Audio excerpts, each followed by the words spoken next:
नमस्ते प्यारे विद्यार्थियों, मैं राजेश कुमार आपका अभिनंदन करता हूं आपके अपने इस चैनल पर। और चलिए, हिंदी की जो हमने स्वर संधि पढ़ी थी 5 भेद, और उनमें हमने बीच बीच में ये कहा था कि आने वाले अपवादों को हम छोड़ रहे हैं और आगे के एक वीडियो में छोटे रूप में, संक्षिप्त रूप में और सार रूप में उसको लेकर के हम आने वाले हैं। तो चलिए, आज के इस वीडियो में हम देखने वाले हैं कि वे अपवाद जो संधि में आते हैं और परीक्षाओं में कई बार पूछे जा चुके हैं। कुछ मैंने बोर्ड पे लिखे हैं और बाकी के मैं डिस्क्रिप्शन में लिखने वाला हूँ। तो वीडियो देखते समय ध्यान रखिए कि जैसे ये वीडियो एंड हो आप इसका डिस्क्रिप्शन देखना न भूले, अवश्य देखें। और चैनल को सब्सक्राइब नहीं किया है तो अवश्य सब्सक्राइब करें। शुरू करते हैं संधि के अपवाद। विद्यार्थियों, संधि के अपवाद। अब ये शब्द आता है अपवाद। देखिए, ये जो शब्द है अपवाद, इसकी रचना दो शब्दों के योग से हुई है, पता है, अप और वाद। वाद का मतलब होता है मत या सिद्धांत, मत या सिद्धांत। और अप का अर्थ आप जानते हैं कि अप जहां लग जाता है तो मतलब किसी वस्तु से, किसी कार्य से रहित होना, दूर होना, वही क्या है, अप है।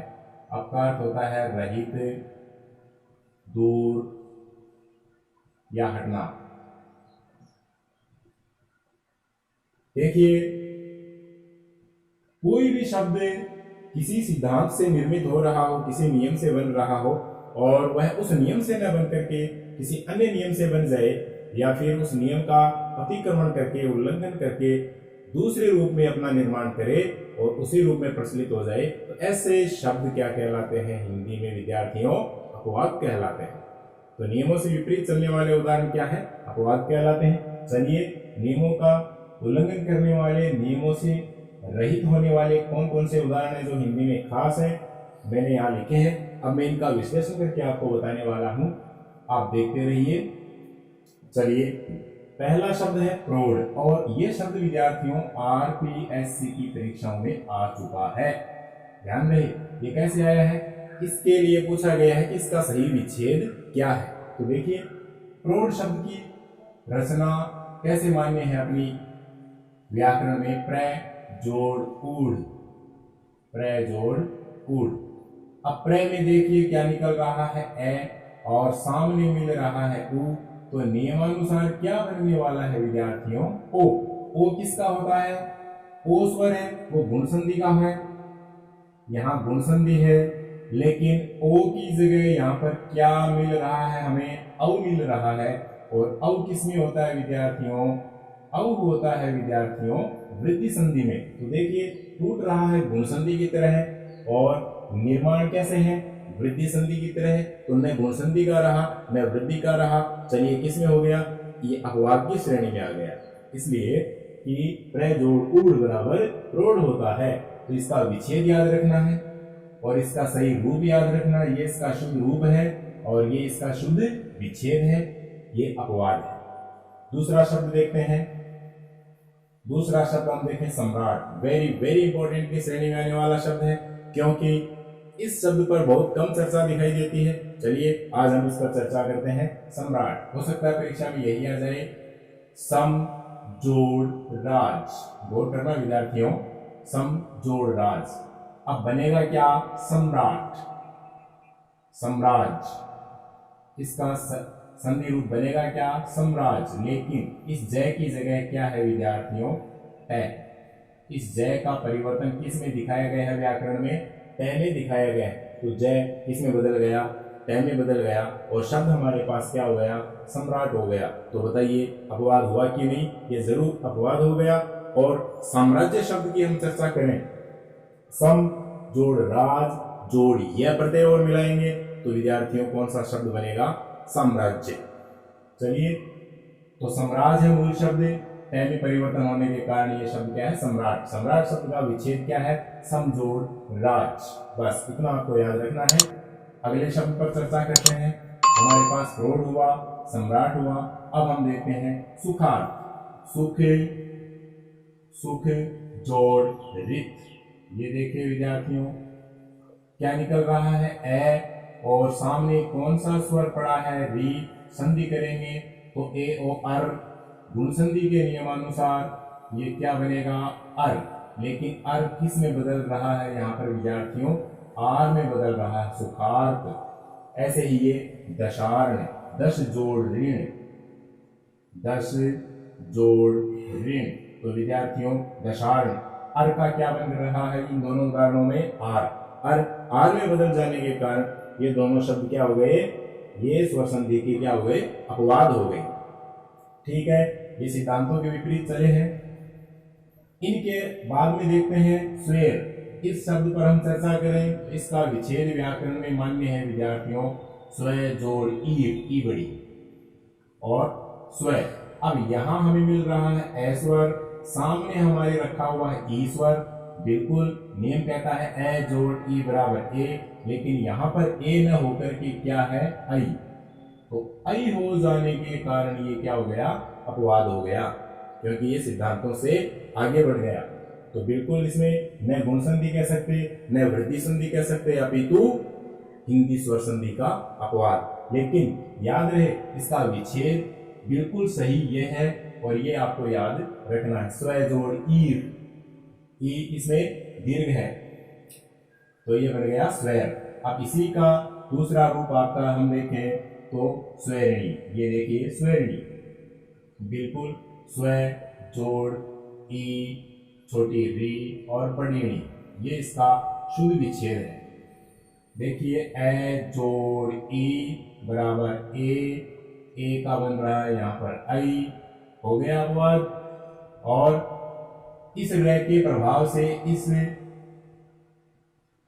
नए का यहाँ पर क्या है, ऋण बन रहा है, वो पहले से बना हुआ है, क्योंकि इसका यदि हम विच्छेद करें तो ईर जोड़ इनी, ईर जोड़ इनी बराबर इरिणी, क्या हो गया, इरिणी।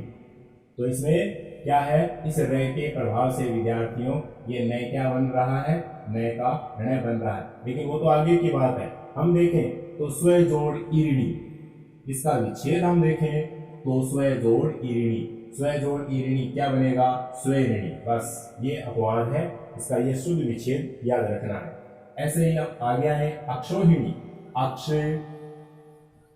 जोड़ उ है इसमें, उहिनी, और यहाँ पर ण नहीं है, न है। क्यों है बताने वाला हूं। देखिए ए जोड़ उ विद्यार्थियों बराबर क्या बनेगा, ओ, लेकिन यहाँ पर ओ की वृद्धि होकर के ये किस में जा रहा है, औ में जा रहा है, तो ये अपवाद की श्रेणी का उदाहरण है। अब यहाँ हम देखें कि न है, ये न किस में बदल रहा है, न में बदल रहा है। क्यों बदल रहा है, क्योंकि अब इस अक्ष का हम विच्छेद करें, इस अक्ष का हम विच्छेद करें तो क्षय का विच्छेद करें तो विद्यार्थियों आधा कै जोड़ क्षय इसमें है, गौर करना विद्यार्थियों, भाई कारण है ये कि आधा कै में क्षय मूर्धन्य मिला है। अब इसके साथ में क्या मिल रहा है, सामने न, और व्यंजन संधि कहती है कि क्षय के साथ में यदि न हो तो क्षय के प्रभाव से ये न क्या बन जाएगा, ऋण बन जाएगा। जैसे कृष्ण जोड़ न कृष्ण, तो वही नियम इसमें भी लग रहा है व्यंजन संधि वाला। तो इसमें कुछ व्यंजन संधि का हिस्सा भी है और स्वर संधि का भी है, लेकिन एक सिद्धांत का पालन नहीं होने के कारण ये किस कोटि का उदाहरण है, ये अपवाद की श्रेणी का उदाहरण है। तो इसका विच्छेद याद रखना आपको, अक्ष जोड़ उहिनी बराबर अक्षोहिणी, ये इसका विच्छेद है।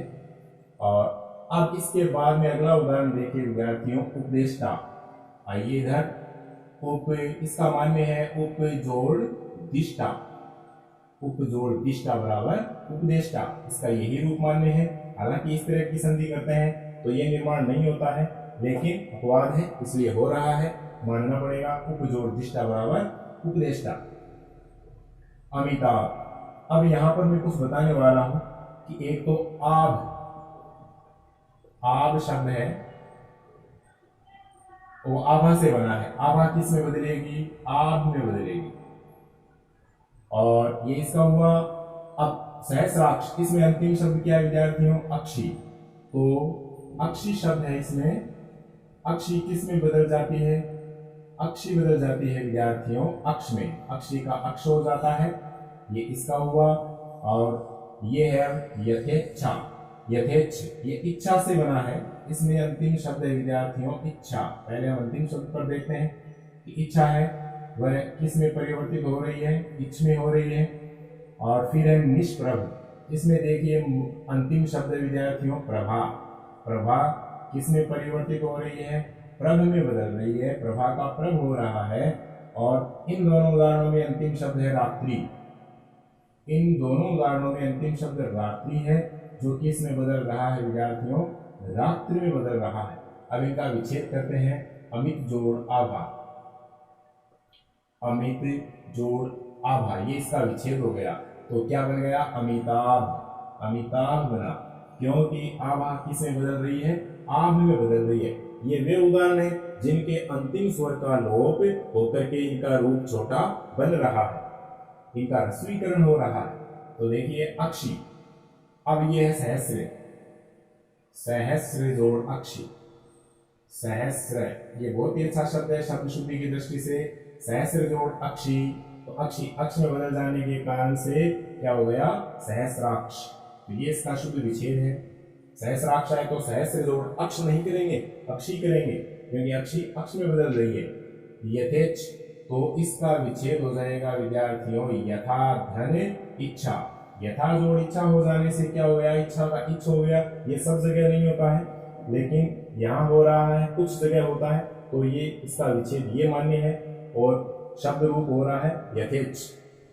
ये भी अपवाद की श्रेणी में आते हैं। निष्प्रभ, अब देखिए हम निस जोड़ प्रभा बराबर क्या बन गया, प्रभा का प्रभ होने से निष्प्रभ। और ये देखिए ये उपसर्ग है निस, और इसके सामने पै आ गया, इस कारण ये स है वो किस में बदल गया, ये दंत्य स है, ये आपके मूर्धन्य श में बदल गया विद्यार्थी। ये उपसर्ग और व्यंजन संधि के योग से होता है, लेकिन यहाँ प्रभा का प्रभ हो रहा है, इसलिए ये उदाहरण किस कोटि का है, ये अपवाद की कोटि का है। और देखें नवरात्र, तो विद्यार्थियों नव जोड़ रात्रि बराबर क्या बन गया, नवरात्र। ऐसे ही हम देखें दिवारात्र, तो दिवा जोड़ रात्रि, ये इसका विच्छेद हो गया, रात्रि किस में बदल गई, रात्रि में बदल गई, तो क्या हो गया दिवारात्र। ये इस तरह के अपवाद है जो कि हिंदी की संधियों में आते हैं, और ज्यादातर परीक्षाओं में भी इनमें से प्रश्न पूछ लिए जाते हैं, प्रश्न कर लिए जाते हैं। तो वहां हमें सचेत होकर के, सावधान होकर के सही विकल्प को चुनना है। सही विकल्प को चुनने के लिए आपको यह समझना अति आवश्यक है।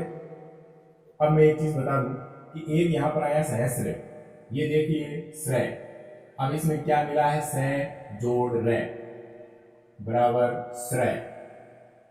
ये सहस्र है, इसमें रे मिला हुआ है। कई विद्यार्थी इसको त्रय पढ़ते हैं, त्रय पढ़ लेते हैं, लेकिन ये त्रय नहीं है, ये नहीं है, ये रे है, सहस्र। सहस्र यानी हजार।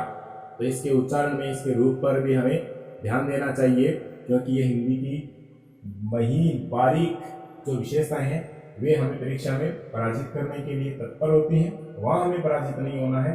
तो देखिए ये उदाहरण हो गए आपके, और ये रात्रि का रात्र बन गया, और इसके नीचे मैंने एक चिन्ह लगाया है, ये चिन्ह लगाया है, इस पर मैं बता दूं थोड़ा सा, इस चिन्ह को क्या कहते हैं, इस चिन्ह का नाम है पुनरुक्त चिन्ह। विराम चिन्हों में आएगा पुनरुक्त चिन्ह। जब किसी शब्द की पुनरुक्ति दर्शाने के लिए संकेत करना हो तो ये चिन्ह प्रयुक्त होता है, और इसलिए इसका नाम है पुनरुक्त चिन्ह। इसका मतलब ऊपर वाले शब्द की यहाँ पुनरुक्ति हो रही है, तो इसको संक्षिप्त छोटे रूप में लिखने के लिए इसका प्रयोग किया जाता है। ये पुनरुक्त चिन्ह है, इस पर भी हमें ध्यान देना है। तो अब इसके अलावा जो अन्य उदाहरण हमारे जो संधि के अपवादों के, वो डिस्क्रिप्शन में आप अवश्य देखिएगा। आशा करता हूँ आपको ये वीडियो अवश्य पसंद आया होगा। मैंने कम समय में भी वही बातें बताई हैं जो अधिक समय में लोग बताते हैं। चलिए समय की बचत करते हुए आगे बढ़ते हैं, और डिस्क्रिप्शन अवश्य पढ़ना। जय हिंद, फिर मिलते हैं।